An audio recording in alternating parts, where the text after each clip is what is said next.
Hello बच्चों, कैसे हैं आप सभी। मुझे उम्मीद है कि आप बड़े अच्छे होंगे और बेहतरीन ढंग से पढ़ रहे होंगे। आप सभी का स्वागत है ज्योग्राफी पाठशाला में। हमारी प्रैक्टिकल की यात्रा चल रही है बेटा। इसमें पहला पार्ट कर रहे हैं। बिल्कुल हर टॉपिक को हम आसानी से कर रहे हैं, समझाते हुए कर रहे हैं। मैं उम्मीद कर रहा हूं आपको चीजें समझ में भी आ रही होगी। अगर कोई भी आपको प्रॉब्लम आती है तो आप प्लीज कमेंट बॉक्स में बताएं, मैं उसमें और भी अच्छा बेहतर करने की कोशिश करूंगा। हमने क्या क्या पढ़ा था सर? अगर थोड़ा सा रिकॉल करें तो सर हमने आंकड़ों के बारे में पढ़ा था। आपने बताया था कि आंकड़े क्या होते हैं, परिभाषा क्या है, आंकड़ों की उपयोगिता क्या है। थोड़ा सोचने की कोशिश कीजिए, याद आएगा आपको।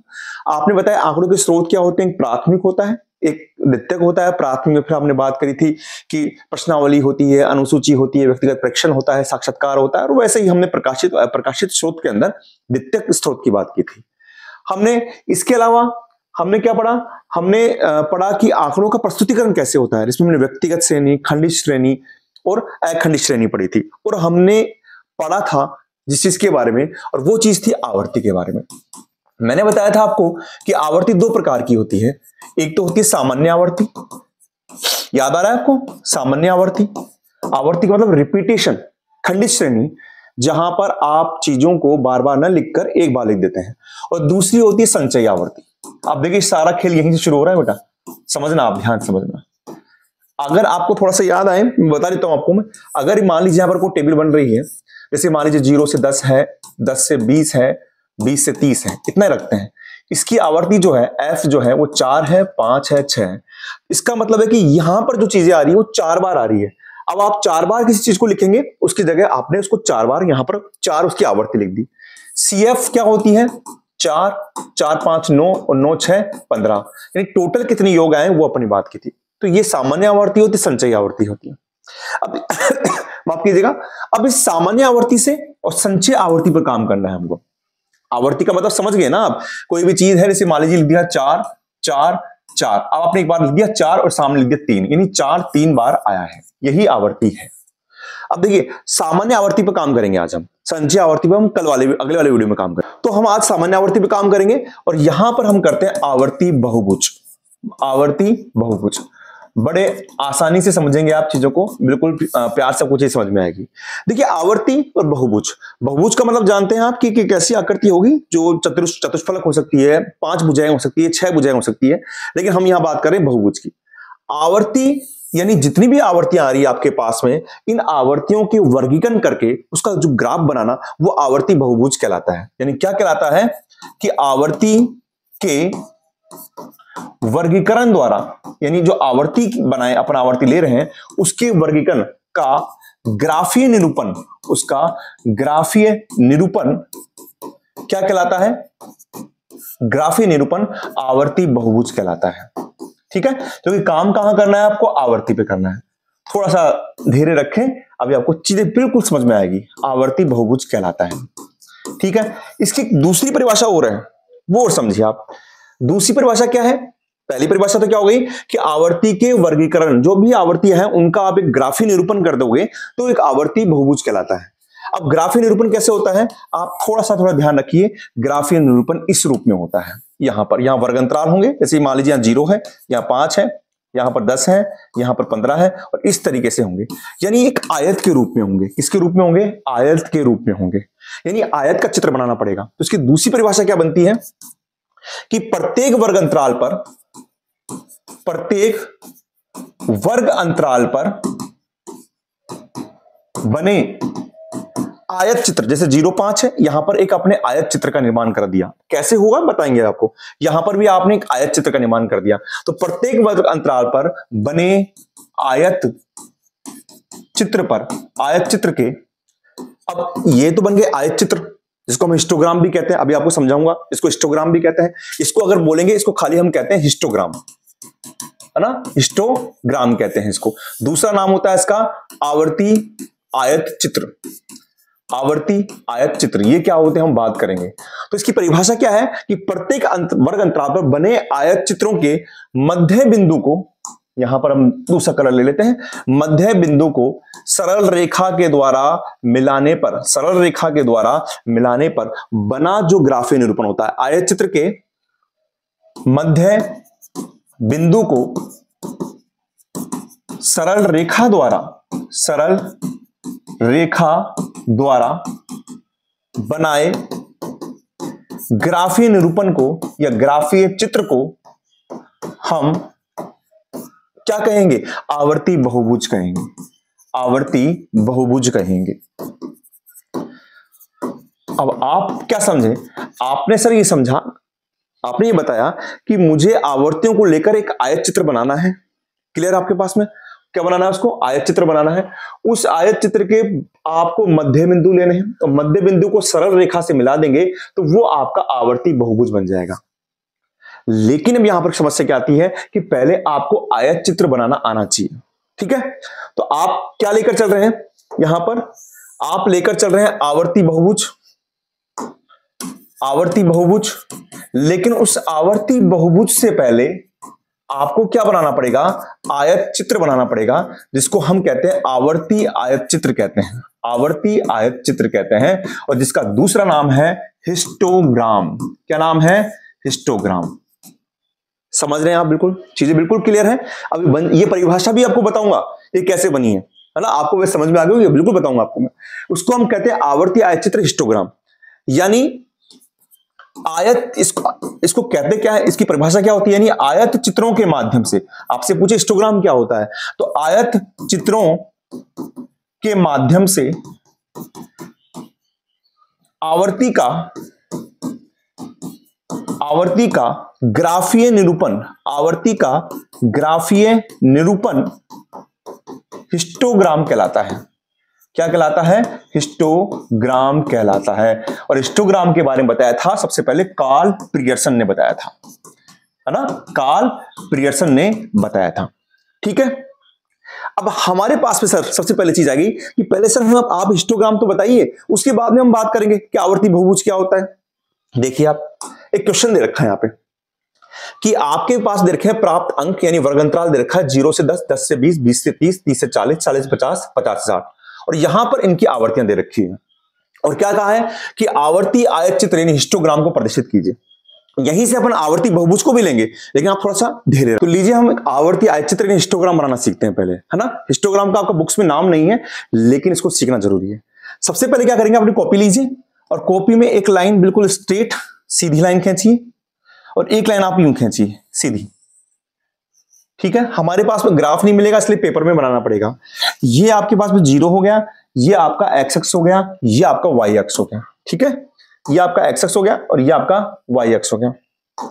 अब इसको देख लीजिए, आपको क्या करना है, एक्स अक्ष पर आपको एक्स अक्ष पर हमको लेना है अंक लेने हैं, यानी क्या लेना है इसको? प्राप्त अंक। तो यानी पैमाना मानना पड़ेगा। आपको ध्यान रखिए, अपने पास में सीधा पेपर है, सरल पेपर है, तो आपको पैमाना मानकर ये काम कराना पड़ेगा, ग्राफ आपको नहीं मिलेगा। तो एक्स एक्स पर क्या लेंगे आप? प्राप्त अंक लेंगे। अब जब एक्स एक्स पर प्राप्त अंक लेंगे तो यहां पर आप देखिए कि हमारे पास में सबसे छोटा अंक कौन सा है? 0 है। यहां पर वर्ग अंतराल में 0 से 10, 10 से 20, क्योंकि पैमाना हमेशा अंकों के आधार पे होता है जो आपको अंक दिए हैं, और सबसे अधिकतम अंक है 60। यानी 0 से लेकर आपको कहां जाना है? आपको 60 तक जाना है। 0 से लेकर 60 तक जाना है। तो आपने पैमाना क्या माना? आप मान लीजिए 1 सेंटीमीटर बराबर 10 अंक मान लीजिए। उससे पता लग जाएगा कि मुझे 6 सेंटीमीटर तक की लाइन बनानी है। अगर आपको लाइन छोटी पड़ रही है तो आप 2 सेंटीमीटर बराबर 10 अंक भी कर सकते हैं, है ना? या फिर आप 1 सेंटीमीटर बराबर आप 5 अंक भी कर सकते हैं, जैसे भी आपकी इच्छा हो। तो 1 सेंटीमीटर बराबर 10 अंक किया। अब क्या करना है आपको? यहां पर स्केल लगानी है 0 से, और हर 1 सेंटीमीटर पर स्केल लगाने के बाद में आपने स्केल लगा ली, हर 1 सेंटीमीटर पर से 1 पर एक निशान, 2 पे, 3 पे, 4 पे, 5, 6, 7, 8। ठीक है, ऐसे करना है। अब आपने 1 सेंटीमीटर और क्या माना? 10 अंक माना था। तो यहां पर 0 है तो ये हो जाएगा 10, 10 जोड़ देंगे तो ये 20, ये हो जाएगा 30, ये हो जाएगा 40, ये हो जाएगा 50, ये हो जाएगा 60, ये हो जाएगा 70, 60 तक हमारे पास में। ये आपका एक्स अक्ष का काम हो गया। फिर आप लेंगे पैमाना वाई अक्ष पर। किस पर लेंगे? वाई अक्ष पर पैमाना। मैं यहीं पर आपको आवर्ती बहुभुज बनाना भी सिखा दूंगा, आप चिंता मत कीजिए, बिल्कुल आसान है। एक्स अक्ष पर, वाई अक्ष पर लेंगे आप पैमाना, वाई अक्ष पर लेंगे आप छात्र संख्याओं को। अब यहां पर छात्र संख्याओं को लेंगे तो आप देखिए सबसे छोटा अंक कौन सा है? 5 है, और सबसे बड़ा अंक कौन सा है? 30 है। तो यानी पैमाना आपको 5 और 30 के हिसाब से बनाना पड़ेगा। तो 30 के हिसाब से पैमाना बनाते हैं हम, तो हम कर लेते हैं 1 सेंटीमीटर बराबर एक ऐसी संख्या लीजिए जिसका भाग इससे पूरा चल रहा है, बड़ा भी बन जाए। आपने ले लिया 5 सेंटीमीटर, 1 सेंटीमीटर बराबर ले लिया आपने 5 अंक, माफ कीजिएगा 5 अंक, ठीक है। तो यहां भी आपने स्केल लगाई और हर सेंटीमीटर पर आपने बना दिया, 1 सेंटीमीटर पर, 1 सेंटीमीटर पे 2 3 4 5 6 7 8, ये हर सेंटीमीटर पर है। ये पूरा काम स्केल से हो रहा है, आप ध्यान रखिएगा।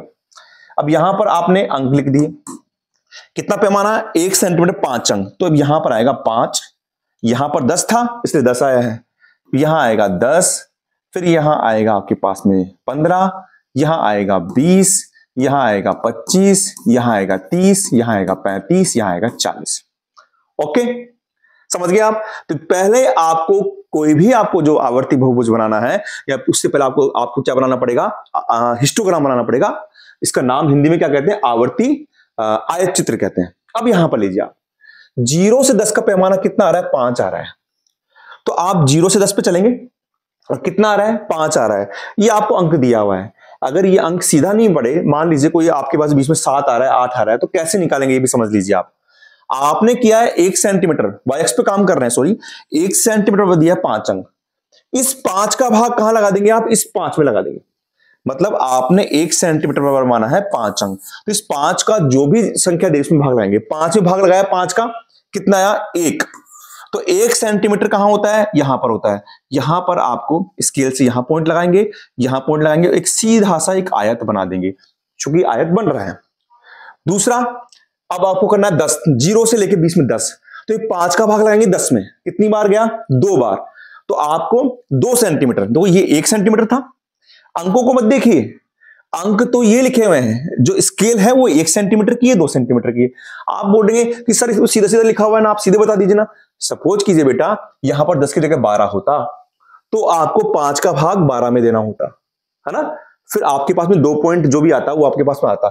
इसलिए आपको ये सीखना चाहिए कि किस तरीके से आया है। तो 5 का भाग दिया 10 में, 2 सेंटीमीटर, तो सीधा 1 ही बन गया आपके पास।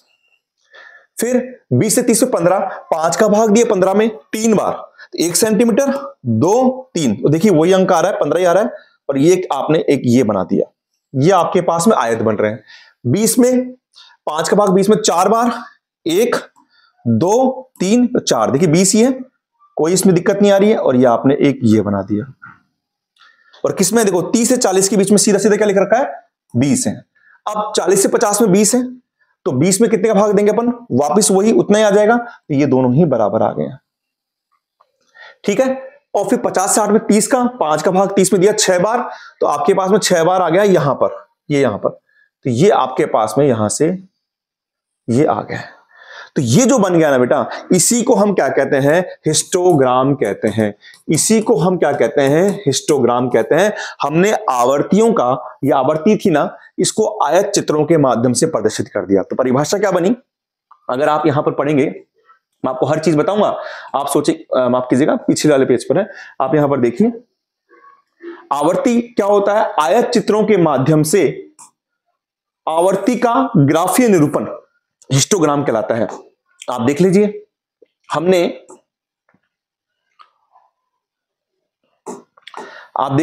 हमने आयत चित्रों के माध्यम से, आयत चित्र सब आयत बन रही है, आयत चित्रों के माध्यम से हमने आवर्तियों का ग्राफीय निरूपण कर दिया। इसको हिस्टोग्राम भी कहते हैं, इसका नाम आवर्ती आयत चित्र भी होता है।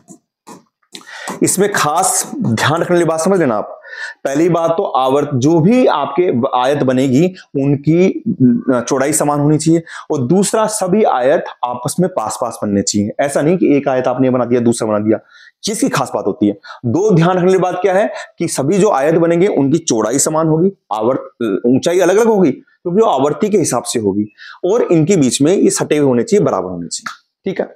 अच्छा, अब मैं क्या कर रहा हूं सुनिए आप, मैंने इसी क्वेश्चन को चेंज कर देता हूं, इसी क्वेश्चन को चेंज कर देता हूं और यहां पर लिख देता हूं मैं कि आवर्ती बहुभुज बताइए, आवर्ती बहुभुज बनाइए, बहुभुज बनाइए, ठीक है। अब आप समझिए आप क्या करेंगे, मुझे ये काम फिर भी करना पड़ेगा, आवर्ती बहुभुज बनाना ना, तो मुझे ये काम फिर भी करना पड़ेगा। देखो आवर्ती बहुभुज दो तरीके से बनते हैं, ये भी बता देता हूं आपको।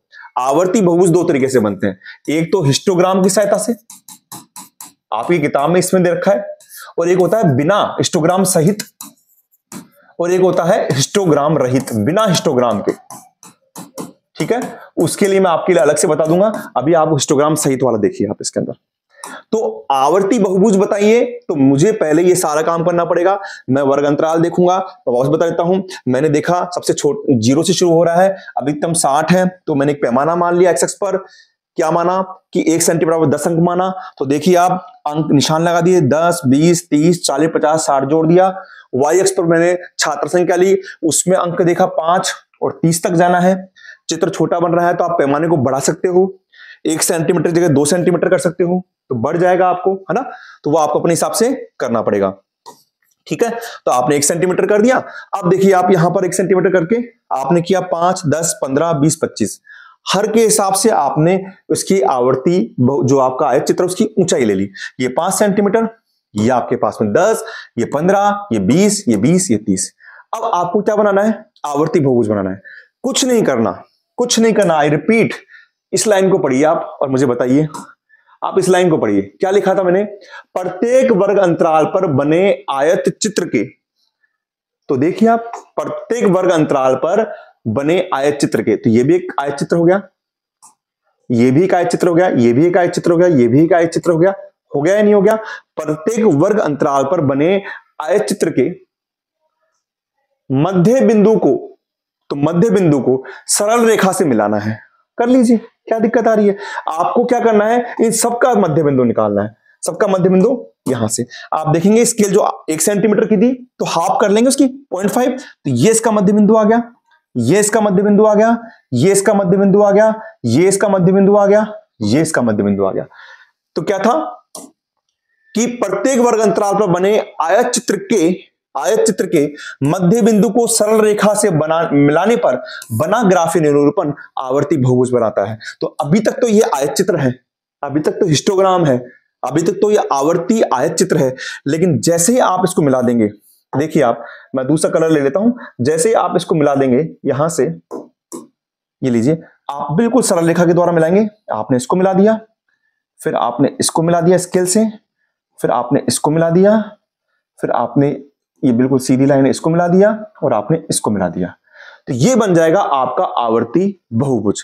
एक बात और ध्यान रखनी है इसमें, आवर्ती बहुभुज में आखिरी में क्या करेंगे आप, जो आवर्ती बहुभुज के आखिरी के बिंदु हैं, इसको आपको एक्स एक्स से मिलाना है। तो आप एक्स एक्स से कैसे करेंगे, डॉट डॉट करके यहां नीचे मिला देंगे, और यहां पर इसका मध्य बिंदु ले लेंगे यहां पर, तो इसको भी किससे कर लेंगे आप, इसके डॉट डॉट करके इसको नीचे यहां पर मिला देंगे। ठीक है, तो ये आपका बन जाएगा आवर्ती बहुभुज।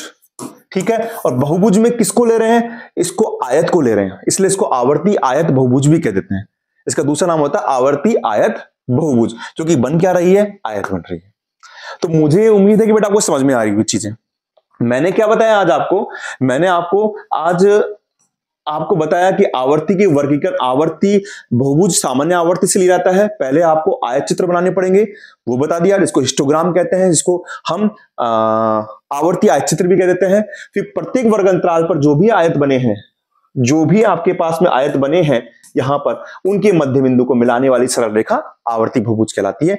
ये आपको चीजें समझ में आ गई होगी। हिस्टोग्राम क्या होता है, ये भी समझ में आ गया होगा। हिस्टोग्राम होता क्या है, हिस्टोग्राम के द्वारा हम आयत चित्रों के माध्यम से आवर्तियों को प्रदर्शित करते हैं। रटना नहीं है, आपको समझना है। उसको हम उसको हिस्टोग्राम कहते हैं, कार्ल पियर्सन ने बताया था। अच्छा, एक चीज होता, हम नेक्स्ट वीडियो में क्या पढ़ेंगे, नेक्स्ट वीडियो में मैंने आपको बताया था कि आवर्ती दो प्रकार की है, एक तो है सामान्य आवर्ती, ठीक है, और एक है संचयी आवर्ती। मेरे बेटा, जब सामान्य आवर्ती का ग्राफीय निरूपण करेंगे, जब सामान्य आवर्ती का ग्राफीय निरूपण करेंगे तब तो बनता है आवर्ती बहुभुज। और जब संचयी आवर्ती का आप ग्राफीय निरूपण करेंगे, संचयी आवर्ती का ग्राफीय निरूपण करेंगे तो क्या बनता है, तो बनता है ओजाई वक्र। क्या बनता है, ओजाई वक्र, जिसको तोरण भी कहते हैं। रिपीट कर रहा हूं मैं, जब सामान्य आवर्ती का ग्राफीय निरूपण करेंगे तब बनता है आवर्ती बहुभुज, और जब संचयी आवर्ती का, जो हम नेक्स्ट वीडियो में पढ़ेंगे, उसका ग्राफीय निरूपण करेंगे तो बनता है ओजाई वक्र, जो हम नेक्स्ट क्लास में पढ़ेंगे। तो मुझे उम्मीद है कि आपको चीज समझ में आ गई होगी, आपके दिमाग में आ गया आवर्ती बहुभुज क्या होता है। उससे पहले आपको पता लग गया होगा कि मुझको पहले क्या बनाना है, मुझको पहले आयत चित्र बनाने हैं जिनको हिस्टोग्राम कहते हैं। आयत चित्र के लिए पैमाना मानना मैंने आपको सिखा दिया, पैमाने के बारे में और भी बात करेंगे, आपको चीजें और समझ में आ जाएगी एक्स एक्स वाई एक्स पे, तो वो बनाना पड़ेगा। और उसके बाद में इनके मध्य बिंदु को मिलाकर अगर सरल रेखा खींचेंगे तो आवर्ती बहुभुज बन जाएगा। तो मुझे उम्मीद है कि आपको चीज समझ में आएगी, अच्छी लगेगी। आप प्लीज बस यूं ही पढ़ते रहिए इसी जोश के साथ में, मुझ पर विश्वास रखिए। मिलता हूं नेक्स्ट क्लास में ओजाई वक्र के साथ में। थैंक यू बेटा।